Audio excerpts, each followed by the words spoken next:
Hey guys, so working on the Ram, I've been having a coolant smell.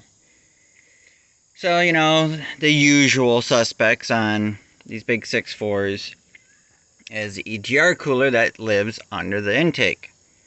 It's got two hoses, and usually they, whatever happens to them, they start to leak, they crack. So I pulled the intake, replaced those with some really nice high temp silicone coolant hoses, and then still smelling it, right? So that didn't fix it. And then it's like, okay, well, maybe it's a heater core. I'm like cardboard on the truck, I don't smell it inside. It's only outside the vehicle after it's been running.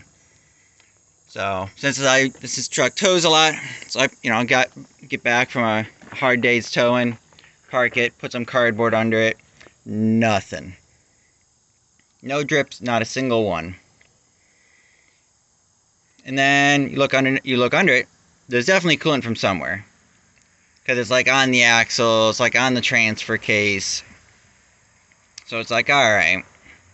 You could kind of see remnants here and there. Can't see anything, but that wasn't it. Anyway, so diagnosing it, ended up finding it was the lower radiator hose. So this is the engine side at the water pump. There's a tiny pinhole at the back.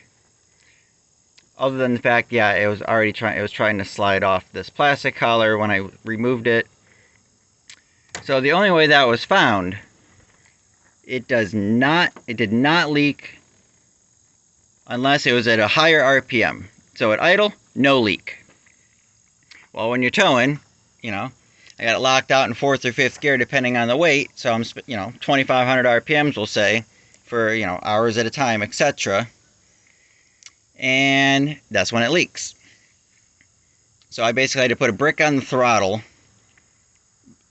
sitting in the driveway, and then looked it over, holding it at 2,500 RPMs, etc. And then you can finally see the little tiny stream coming out of the back of this hose. So thankfully, got a Gates from O'Reilly's. The job sucked. These clamps are a pain. They were put on in a crappy position. So I bought that cable spring clamp. Broke it like 3 times. Ended up using a pair of channel locks. But anyways, if you're looking for a coolant leak or something, that's a trick to do, I guess.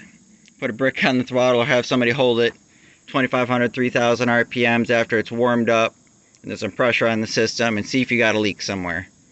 That was the only way it was discovered for me. So figured I'd throw it out there.